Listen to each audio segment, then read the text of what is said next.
Que bom estarmos juntos aqui para mais uma aula sobre a Bíblia comentada. Na verdade, deixe-me dizer para vocês que eu estou aqui realizando um sonho em dar esse curso, porque eu não sei se você já acompanhou nas redes sociais, mas hoje, no momento que você está assistindo essa aula, nós já somos mais de 2.500 alunos matriculados aqui. Eu fico muito feliz. Eu nunca podia imaginar que eu ia ter uma sala de aula de mais de 2.000 alunos. E eu sei que a relação virtual não é a mesma coisa da relação presencial em sala de aula. Eu sei que tem algumas limitações, digamos assim, mas não vamos olhar apenas as limitações, vamos ver também as oportunidades que a internet está nos oferecendo.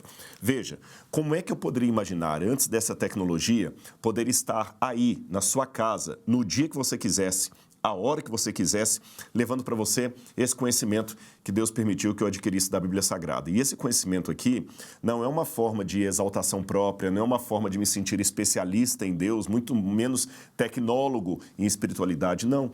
É apenas um conhecimento que Deus permitiu que eu adquirisse e eu tenho o prazer de passar para você. Então, eu quero aproveitar e fazer um convite para você. Você já viu que as aulas ficam aqui linkadas, elas ficam sempre ali na plataforma, de modo que quem chegar hoje para assistir o curso pode pegar as aulas passadas, ele não vai ser prejudicado.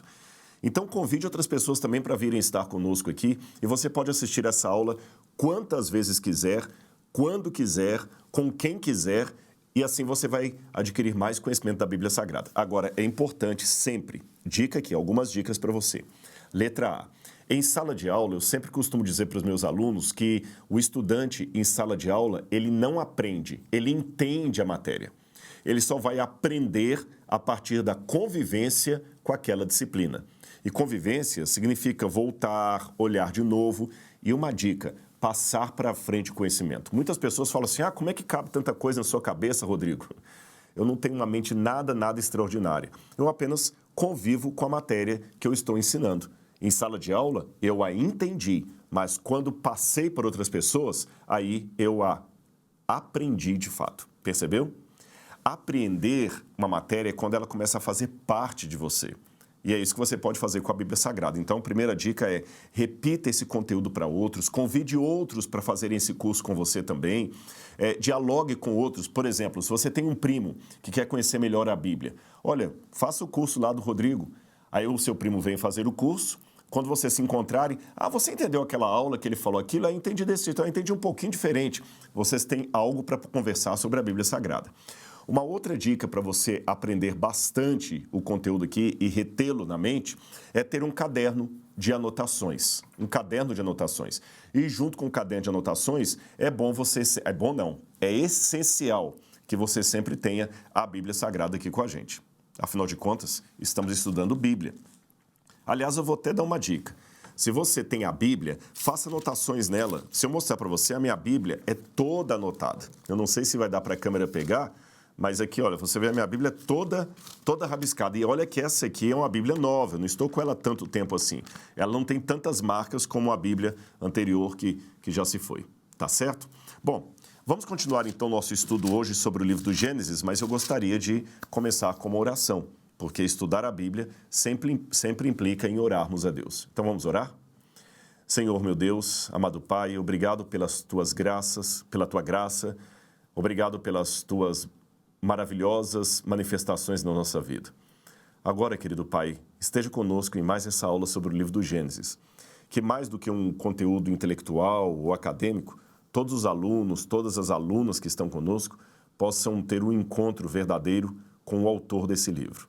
Dá-nos a tua paz, em nome de Jesus. Amém, Senhor. Muito bem, meus queridos, vamos lá. Hoje eu gostaria de continuar aquele estudo do Gênesis para você. Nós estamos passando, é lógico, não vamos passar versículo por versículo de cada livro da Bíblia, senão eu vou ficar um ano só no Gênesis. Mas nós vamos, assim, pegar um apanhado geral das partes mais importantes. Então, você já viu aqui comigo, recapitulando, a criação, o propósito do Gênesis, a história da escrita, a queda humana, já vimos o dilúvio, aquela ideia do arco de Deus colocado no céu, o significado do Antigo Oriente Médio sobre aquilo, você se lembra, né? Eu falei que arco keshet, em hebraico, pode significar um arco como o arco-íris mesmo, embora a palavra íris não está na Bíblia, pode significar também o arco de arqueiro, de flecha. E alguém voltar o arco para si significa uma questão de paz. Bom, continuando, depois do dilúvio, o próximo episódio que eu acho que nós temos que comentar é o fatídico erro de Noé em embriagar-se, e os seus filhos vão lá, um deles pelo menos, debocha do pai e ele amaldiçoa os netos daquele filho. Essa passagem, você pode acompanhar isso aí na sua Bíblia, está em Gênesis capítulo 9, versículos 20 em diante. Eu vou ler para você, preste atenção. Aliás, vou ler com você, acompanhe na sua Bíblia, na tradução que você estiver usando. Eu gosto muito da Nova Almeida atualizada. A nova King James Version também está muito boa, muito boa. E a nova versão internacional ela é um pouco mais atualizada do que a nova Almeida atualizada, mas são Bíblias muito boas. A Bíblia de Jerusalém também é muito boa, ou seja, não importa qual versão da Bíblia você esteja usando, tá bom? É até bom comparar uma versão com outra. Algumas coisas você já viu que nós vamos ao hebraico aqui. Então vamos prestar atenção nesse texto. Gênesis 9, verso 20 em diante diz assim: Sendo Noé agricultor, passou a plantar uma vinha. Bebendo do vinho, embriagou-se e ficou nu dentro de sua tenda. Cã, pai de Canaã, vendo a nudez do pai, foi contar isto para os seus irmãos, que estavam do lado de fora. Então Sem e Jafé pegaram uma capa, puseram-na sobre os seus próprios ombros e, andando de costas com os rostos desviados, cobriram a nudez do pai, sem que a vissem. Quando Noé despertou do seu vinho, soube que o filho mais moço havia feito, então disse: Maldito seja Canaã, seja servo dos seus irmãos. Perdão, seja o servo dos servos para os seus irmãos. E continuou: Bendito seja o Deus de Sem e Canaã. Bendito seja o Deus de Sem e Canaã lhe seja servo. Que Deus engrandeça Jafé e que ele habite nas tendas de Sem e Canaã lhe seja servo. A primeira coisa que chama atenção nesse texto é a aparente injustiça de Deus em dois sentidos.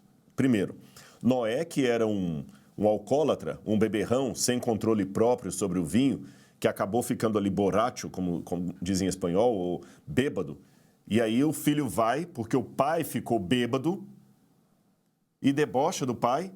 O pai vai e amaldiçoa tremendamente por causa disso. O erro foi de Noé. Por que Deus não puniu direto Noé? E o segundo motivo de aparente injustiça de Deus aqui é que, além de Deus punir o filho pelo erro do pai, nem puniu o filho diretamente, porque a maldição é sobre o neto. Deus falou o seguinte, porque quem viu a nudez do pai foi Cã, ou cão, como dizem algumas Bíblias, Cã, que não é cachorro, viu? Cã é o nome, o Ham, em hebraico. Cã que viu a nudez do pai. Aí ele pega e amaldiçoa Canaã, que era filho de Cã. O pior ainda, num terceiro motivo de polêmica desse texto, é que alguns, tendo uma leitura racista dele, entenderam que havia uma maldição aqui para os negros e que Cã seria o ancestral dos negros e, por causa dessa maldição, os negros ficaram escravizados. Aliás, durante o século XIX e também século XVIII, houve, pasmem, pastores, clérigos, religiosos, que usaram esse texto do Gênesis, dentre outros, para justificar a escravidão dos negros. Eu não posso imaginar algo mais dantesco, uma exegese, uma hermenêutica mais fora de situação para a Bíblia Sagrada. Pois houve esse grupo que falou, olha, tá vendo, os negros realmente eles têm que ser escravos, porque tem uma maldição sobre eles. Aí colocam lá, né? Maldito seja Canaã, seja servo dos servos. Então, são os negros da África. Olha, começando de trás para frente, a primeira coisa que nós entendemos aqui é o erro grosseiro que é feito quando alguns interpretam isto de maneira a justificar qualquer escravidão que houve do povo africano no passado. Sabe por quê? Em primeiro lugar, Canaã não tinha nada a ver com África. Canaã é Ásia. Os que foram amaldiçoados, eu estou pegando de trás para frente, tá? Os que foram amaldiçoados não foram africanos. Aliás, se você olhar bem aqui no capítulo 10, versículo 8, você vai ver que Cã teve outros filhos. Olha aqui, os filhos de Cã foram Cush, Misraim, Put e Canaã. Agora, Cush, muitos pensam que seria a região da Etiópia. Misraim é certeira, que se refere ao Egito. E alguns pensam que Put poderia ser, talvez, alguns pensam que Put poderia ser a Líbia, muitos pensam que seria a Líbia.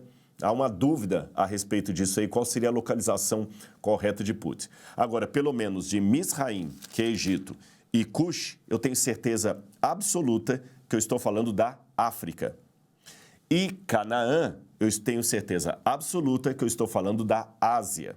Então, veja bem, Cam tinha 4 filhos.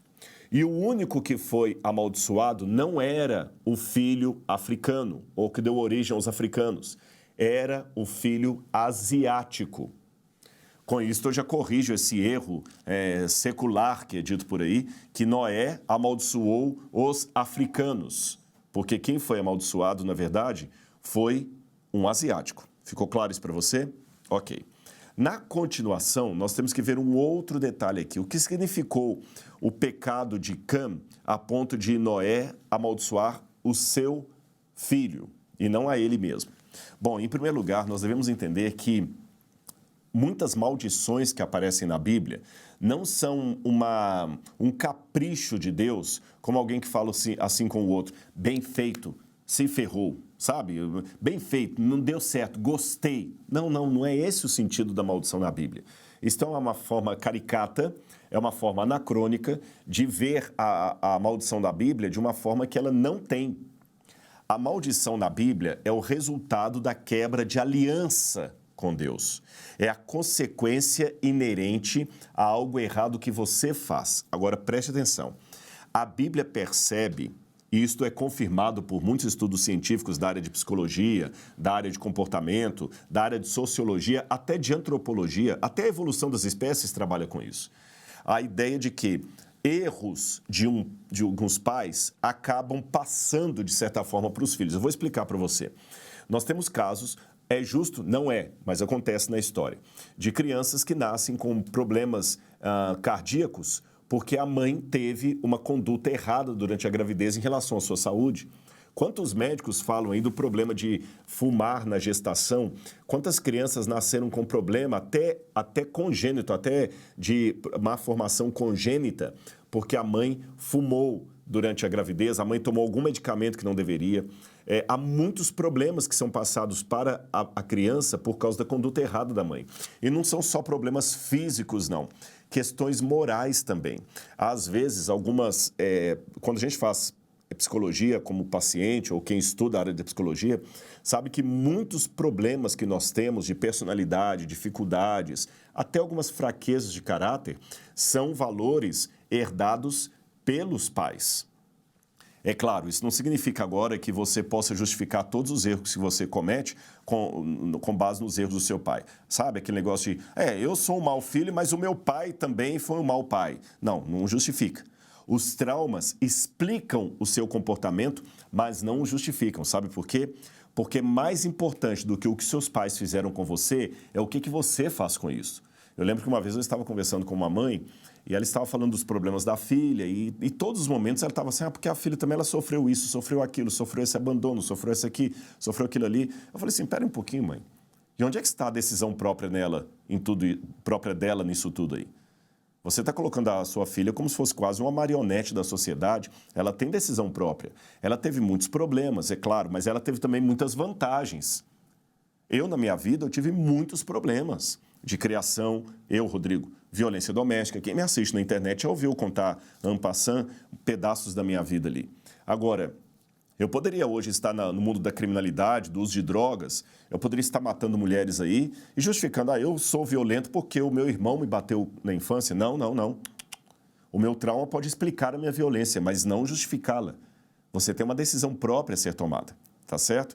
Então, o que a maldição da Bíblia prescreve quando fala de filhos recebendo a herança dos pais, o sentido é esse, é como diz lá, né? Nossos pais que comem uvas e nós que embotamos a boca. É mais ou menos isso aí. A ideia é, você infelizmente recebe, por causa do seu pai e de sua mãe, uma carga genética e emocional que lhe tornam propenso não significa determinado, propenso a alguns comportamentos, algumas dificuldades, algumas fraquezas. Agora, Deus deu para você o livre arbítrio para que você possa ser o gerenciador da sua vida, de modo que ninguém vai se perder dizendo, eu não fui para o céu porque o meu pai me bateu da infância. Eu não fui para o céu porque minha mãe me jogou numa lata de lixo. Não diga isso. Porque mesmo no seu problema, na sua dificuldade, Deus, como um bom especialista em reciclagem, Ele tira dali bênçãos. Eu hoje, Rodrigo, falo para você, tem muitas bênçãos da minha vida que advieram das experiências amargas que eu tive. Elas me tornaram mais fortes numa série de coisas. Bom, isso esclarecido, essa digressão feita, você entende que quando Noé amaldiçoou Canaã, Noé não estava assim, porque por causa do que você fez, seu filho vai pagar. A ideia não é essa. A ideia é, que pena, Cã, que você está tendo esse tipo de comportamento. O seu filho vai seguir na mesma linha e ele vai acabar se tornando servo dos irmãos dele, porque ele vai repetir os defeitos do pai. E você pode perguntar, como é que Noé sabia disto?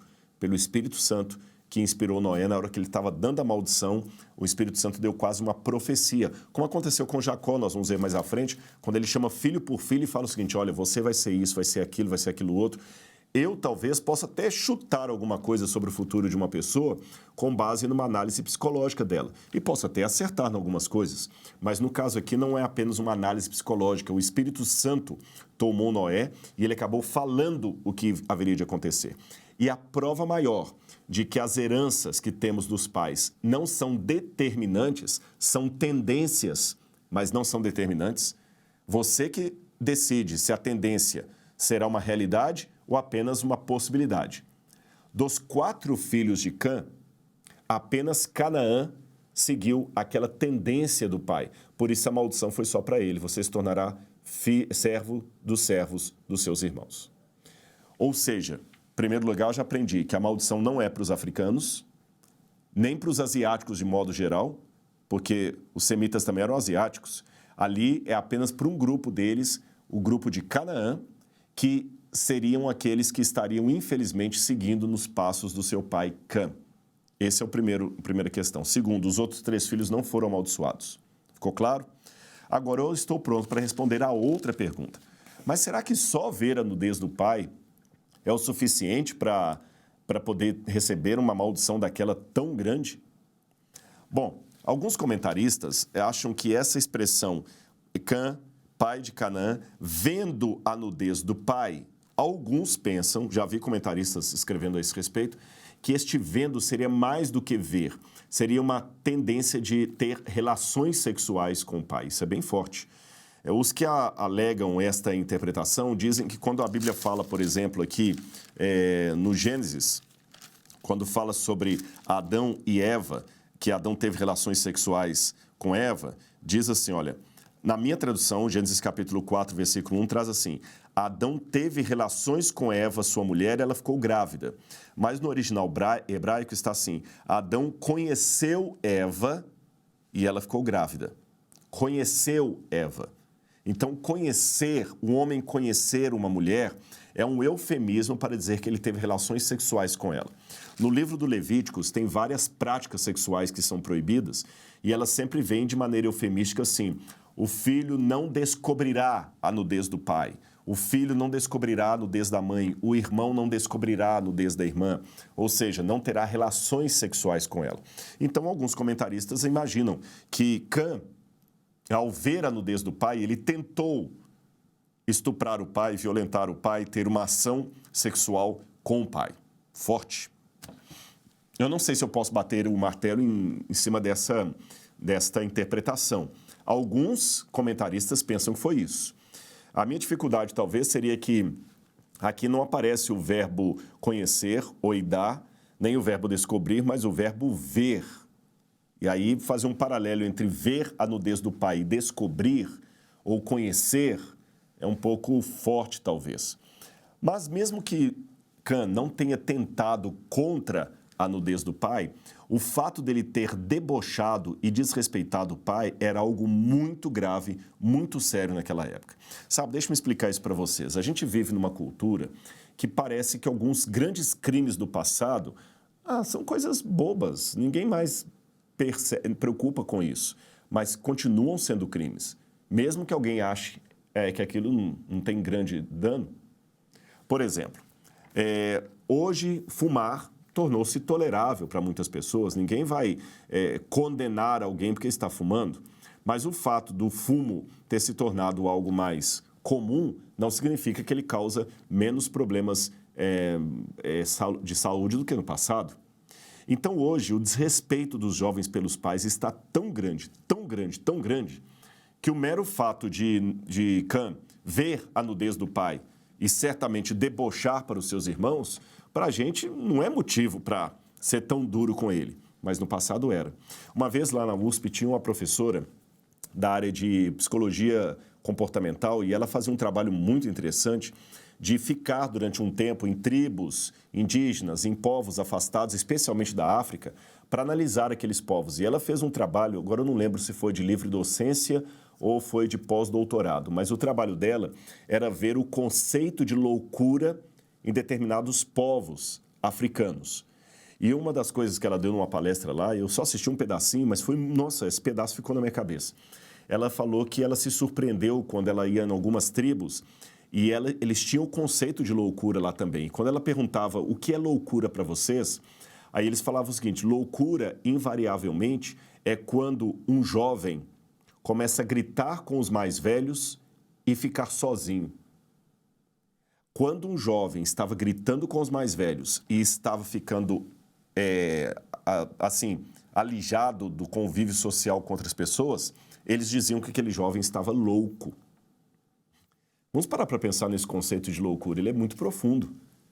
Gritar com os mais velhos e ficar isolado. Naquela cultura africana é um sinônimo de loucura. E por que não deveria ser hoje? Não é à toa que, não estou agora generalizando, mas de vez em quando a gente escuta aí uma história terrível de um jovem que pegou uma arma, entrou numa escola e começou a matar todo mundo. E quando você vai ver o perfil desses jovens, de maneira quase invariada, são jovens de maneira que vivem reclusos, tendo 3 ou 4 contatos de amigos sempre pela internet e que tratam mal a mãe, o pai, gritam com a avó, desrespeitam o professor, desrespeitam todas as autoridades, fica trancado no quarto o dia inteiro, depois pega uma arma e faz uma loucura. Aí a gente pensa, será que precisamos esperar ele cometer uma loucura para classificá-lo como louco? Ou será que ele já é um louco não diagnosticado? Você sabe que tem, na psicologia, um conceito do borderline, o louco fronteiriço. É aquele louco que, se ele estivesse num hospício, não sairia de lá. Mas como não está, não temos argumentos para mandá-lo para lá. E muitos jovens são loucos nesse sentido. Então, em que pese a aceitação, digamos assim, o conformismo que a sociedade atual tem com relação ao desrespeito com os mais velhos, especialmente os pais, isto na Bíblia ainda era algo muito grave. E Noé sabia que aquilo traria repercussões para a humanidade, porque, afinal de contas, os 3 filhos de Noé se tornariam os ancestrais de toda a raça humana. Continuando agora, o último ponto dessa pergunta. Mas por que Deus não recriminou Noé por ter embriagado? Bom, em primeiro lugar, vamos olhar com calma o texto. No capítulo 20, verso 9, diz assim: sendo Noé agricultor. No hebraico está assim: Vayachel ish ha-adamah. O que diz? Noé era um homem da terra. Ha-adamah, ish ha-adamah. Então, Noé era um homem da terra, que eles traduziram por um homem agricultor. Tá certo. Ish ha-adamah, o homem da terra, o homem agricultor, o homem do campo, nós diríamos. Ele passou a plantar uma vinha. E quando diz ele passou a plantar uma vinha, bebendo do vinho, embriagou-se. O modo verbal como isso está no hebraico é um tanto diferente. Dá a entender que Noé, sendo um homem do campo, começou a plantar e plantou uma vinha. Raciocine comigo. Se o dilúvio, como eu acredito e falei em aulas anteriores, foi um evento universal, ele destruiu toda a flora da terra. As plantas que surgiram pós-dilúvio são plantas que vieram com um DNA modificado, geneticamente modificadas, porque o dilúvio não foi apenas uma inundação que transbordou em todo o mundo. houve tectônica de placas, houve meteoros caindo do céu, pedras caindo, meteoritos caindo ali, provocando tsunamis enormes, provocando uma gama de radiação muito grande no planeta Terra. Não é à toa que os dinossauros foram destruídos por um impacto, um astroblema. A única diferença entre o que eu estou falando aqui ao colocar os dinossauros e a versão corrente geológica é que a versão corrente geológica vai colocar os dinossauros sendo destruídos há milhões de anos, lá no período Cretáceo, quando eles pegam ali as camadas geológicas, há milhões de anos. E nós, no modelo criacionista, puxamos esses milhões de anos para milhares de anos da destruição dos dinossauros. Não vou entrar no mérito da questão, porque a aula não é sobre dinossauros ou ciência e religião, mas só para você entender. O dilúvio pode ter acabado com os dinossauros. O dilúvio não foi apenas uma inundação, uma enchente, como tem outra qualquer.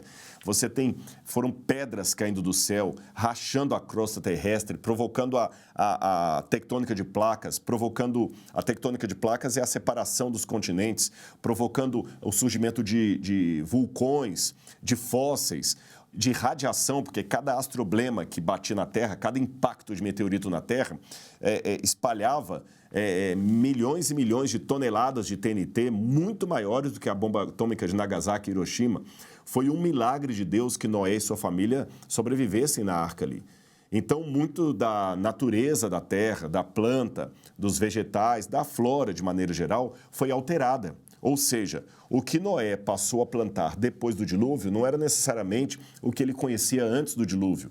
As sementes estavam modificadas geneticamente. Então, quando ele plantou, fazendo ali os experimentos da terra, porque ele era um homem da terra, ele plantou a vinha. E talvez ao fazer suco daquilo ali, o suco fermentou, Noé tomou, sem saber a consequência daquilo. Então, a Bíblia não fala que Noé era um homem que bebia. Se aqui dissesse assim, sendo Noé agricultor, passou a plantar uma vinha e bebia do vinho, dá a entender que era um ato contínuo. Mas o modo como está o verbo em hebraico, ele passou a plantar uma vinha. Primeiro verbo é esse, passou a plantar, significa que ele não plantava antes. Tá bem? Então, a vinha foi uma coisa nova, inédita, que Noé não conhecia antes. Passou a plantar, ele descobriu, talvez nos enxertos ali, uma modificação e surgiu a uva. Bebendo do vinho, esse bebendo do vinho é como Jesus, embora o Novo Testamento seja escrito em grego e não em hebraico, quando lá fala que Jesus disse, tenho sede, e puseram um caniço na sua boca com um pouco de fel, de vinagre. E a Bíblia fala assim no Evangelho de João, e tendo experimentado, alguns evangelistas falam, e bebendo do vinagre, falou, em tuas mãos entrego o meu espírito. Bebendo, não é que Jesus ficou ali, bebendo assim, experimentou, não quero continuar isso aqui. Então, eu posso traduzir literalmente o sentido disso aqui. Noé, agricultor, começou a plantar uma vinha. E tendo bebido o vinho, ficou embriagado. Ou seja, a embriaguez de Noé foi uma situação de acidente e não que ele era um alcoólatra lutando contra o seu próprio vício. Você viu, então, o sentido do texto? Então, Noé, acidentalmente, acabou descobrindo a questão da embriaguez, ficou nu, Cã veio, talvez, alguns até acreditam que talvez Cã pode ter chamado Canaã junto consigo, pode ser que o filho tenha ido junto com o pai, alguns comentaristas trabalham nesse sentido também. Ele começou a debochar do pai, desrespeitar o pai, os outros filhos não mantiveram o respeito, e aí, depois disso, veio a maldição. Que, aliás, para fechar essa explicação aqui, quando fala assim no 10, verso 6, no 11, verso 25, maldito seja Canaã, seja servo dos seus servos para os seus irmãos, bendito seja o Deus de Sem, e Canaã lhe seja servo, e Jafé, que habite suas tendas em Sem, foi justamente isso que aconteceu. Canaã acabou se tornando serva dos hebreus quando eles dominaram a terra prometida. Quando Abraão se tornou dono de Canaã, os cananitas acabaram sendo subservientes a Abraão. E assim por diante. Ficou claro? Tá gostando do conteúdo? Tá anotando tudo aí? Gente, é muito interessante também, quando eu falar essas coisas aqui, você fazer, rabiscar a sua Bíblia, sublinhar o texto, fazer uma anotação. Cada um estuda de um jeito. Tem gente que é muito certinho, muito metódico. Ele gosta de colocar assim, cada palavrinha. Eu risco o texto e ponho uma palavra e depois, quando eu bato os olhos ali, eu lembro. Esse é o meu macete. Você está percebendo que eu estou ensinando você também meu método de estudo. Então, aproveite. Tem umas Bíblias que eu já vi da Sociedade Bíblica do Brasil, muito bacanas também, muito interessantes. Eu não gosto da palavra bacana. Muito interessantes, que elas têm aqui uma margem em branco que você pode fazer anotações. São muito legais essas Bíblias. É lógico, elas são um pouco grandes para você levar para a igreja, mas eu acho que eu vou comprar uma Bíblia dessa para mim e vou ter lá em casa e para a igreja eu levo a pequena, sim. É uma outra forma de estudar. Bom, agora que eu falei, já expliquei para você essa questão, esse incidente da maldição de Noé, que não tem nada a ver de amaldiçoar os negros, africanos, etc. Vamos ver agora quem foram os descendentes dos filhos de Noé, tá bom? O capítulo 10 começa assim. São estas as gerações de Sem, Cã e Jafé, os filhos de Noé. A eles nasceram filhos depois do dilúvio. Eu vou mostrar para você uma série de mapas agora que vai ajudar você a entender esses filhos de Noé. Então vamos aqui. Aqui na tela eu vou colocar para você vários mapas, porque eu acho que cada um vai ser mais didático do que o anterior. E você vai poder conhecer quais são os descendentes dos filhos de Noé, conforme estão na Bíblia, e como é que eles se moveram ali no mapa mundi, tá bom? Então vamos aqui, ó. Então nós temos aqui Cão, Sem e Jafé. Grosso modo, explicando assim de maneira assim mais rápida, podemos dizer que os jafetitas começaram a partir do Irã. Essa parte em vermelho aqui, foram dominando o que hoje seria a Turquia, o que hoje seria o Irã, Turquia, Grécia, foram para a Itália, se tornaram os ancestrais dos primeiros indo-europeus e os europeus são mais ou menos os descendentes de Jafé, tá bom? Os jafetitas, que você pode dizer. Os semitas ficaram mais na área da Ásia, são os ancestrais ali dos árabes, dos próprios judeus e outros grupos que dominaram aqui. E os camitas dominaram mais a África. Talvez aí que venha a confusão. Como os camitas dominaram de maneira mais clara a África, muita gente pensa que foram os camitas que foram amaldiçoados, mas lembra o que eu acabei de explicar para você. Quem foi amaldiçoado foi Canaã, e Canaã foi uma parte dos camitas que pegou a Ásia. Então você vê que os camitas aqui, olha, a parte em verde aqui, porque Misraim, os egípcios são descendentes deles, e eles também acabaram dominando a península do Sinai e um pedaço aqui da Ásia, que hoje seria Israel, Líbano e um pedacinho da Jordânia. Agora, aqui você tem os vários povos que surgiram de cada um desses aqui, olha. Dos filhos de Sem vieram os semitas. Por isso que quando alguém faz um crime de segregação aos judeus, nós chamamos de antissemitismo. Antissemitismo, é claro, porque os judeus vieram descendentes de Sem. Então, lembre-se, grosso modo, estou falando grosso modo, porque eu vou mostrar em outros mapas isso aqui em mais detalhes. Mas, grosso modo, só para você entender, decore. Os jafetitas são os ancestrais ali, daqueles que vieram para o Irã, Grécia, Turquia atual, indo-europeus e Europa, de um modo geral. Os semitas dominaram mais a região da Ásia, principalmente a Ásia ali, já para o canto que hoje seria a Arábia Saudita e tudo mais. E os camitas ficaram mais na região da África, Península do Sinai e a terra de Israel, que é a terra de Canaã. Ficou claro? Muito bem. Vamos ver aqui na lista. E esses PowerPoints, gente, sempre eu vou pedir o professor Bertotti que nos apoie para colocar o PDF dele ali na plataforma. Se não houver os outros PDFs, eu vou verificar lá e vou pedir para colocar, porque você pode depois acompanhar a aula olhando o PDF aqui, tá bom? Então, aqui, os descendentes de Sem são Elam, Assur, que seriam os ancestrais da Assíria. Elam seriam os ancestrais dos persas. Os Arpachad, que seria, aqui vem Eber, o ancestral dos hebreus.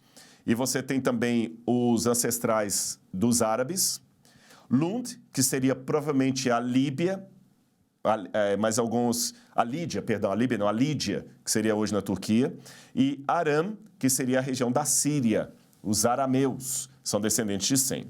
Os descendentes de Cã seria, como eu falei ali, o sudoeste da Ásia, que seria Canaã ou Fenícios, por exemplo, a África, Cush, que seria a Etiópia, Misraim, que seria o Egito, Put, que eu falei com vocês, poderia ser a Líbia, então não confunda Líbia com Lídia, e Canaã, que seriam hoje também os palestinos.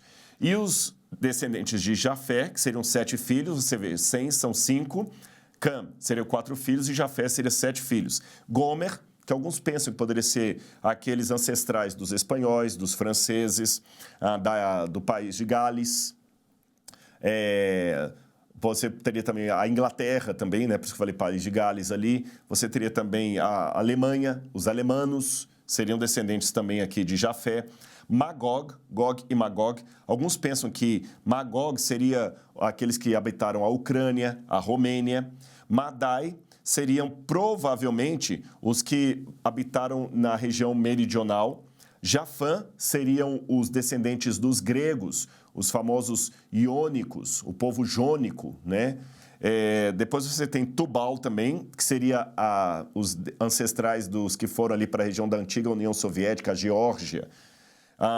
Meresh seriam os que foram para a região de Moscou e Tiras seriam aqueles que viriam para a região da Iugoslávia, da antiga República Tchecoslováquia, região da Iugoslávia. Essas regiões assim seriam os descendentes de Jafé, segundo alguns especialistas. Isso aqui não é uma definição assim, como é que eu diria assim para vocês? Uma linha que você não tem como mudar. São probabilidades que os especialistas vão levantando a partir do texto da Bíblia, da ancestralidade dos povos, como é que nós podemos ver a ramificação desses 3 filhos de Noé. Agora é interessante que mesmo para as pessoas que não acreditam na historicidade da Bíblia, saibam que as ancestralidades da Ásia, África e Europa, a América eu vou deixar de lado, vem mais ou menos de 3 troncos étnicos mesmo, 3 troncos étnicos. A questão da América é um pouco complexo, mas nós sabemos que os primeiros que vieram para a América vieram da Ásia. Mesmo que haja toda aquela discussão, mas quem veio para a América? Veio ali através da glaciação, você sabe, né? O Estreito de Bering, como é que eles vieram para cá? Será que vieram de navio, de barcos que cruzaram o Atlântico? Existe muito mistério ainda sobre a presença do homem americano, mas estudos de DNA comprovaram que os americanos são descendentes de asiáticos. Tanto é que, se você olhar, o índio brasileiro mesmo, não só o índio brasileiro, o índio peruano, colombiano, o chileno, eu estou falando não o chileno, o argentino, que são descendentes dos espanhóis. Eu estou falando aquele que realmente ali, austral, o índio mesmo, ele tem o olho mais ou menos repuxado. Você pode olhar. O boliviano, ele tem o olho mais ou menos repuxado. E onde é que você encontra esse olho repuxado? Você vai lá na Ásia, você encontra lá os mongóis, você tem os chineses, os coreanos, os japoneses. Então, esse olhinho repuxado aqui, você vem para o lado de cá. Então, aí você vai tendo mais ou menos a ideia como é que esses povos foram ramificados. E, provavelmente, os jafetitas também deram origem a esses povos mais distantes ali do Extremo Oriente. Está ficando claro para você? Agora, um outro mapa da divisão deles para ficar ainda mais claro ainda. Então, a parte em vermelho seriam os jafetitas, a parte em amarelo aqui seriam os semitas e a parte em verde seriam os ramitas, ou os descendentes de Cam, ou camitas, se você quiser. Lembrando que eles invadiram aqui um pedaço do que seria Canaã. Por isso que Canaã tem esse nome, aliás. Canaã tem o nome de Canaã porque foi dado de acordo com o seu fundador, que era Canaã, descendente de Cam, neto de Noé. Agora, 2 coisas que nós vamos estudar a partir da próxima aula é sobre a Arca de Noé, a Torre de Babel e a distribuição dos povos pelo mundo. Porque na aula anterior nós vimos a Arca de Noé que pousou nas montanhas do Ararat. As montanhas do Ararat, grosso modo, serão as montanhas de Ur-Ratu.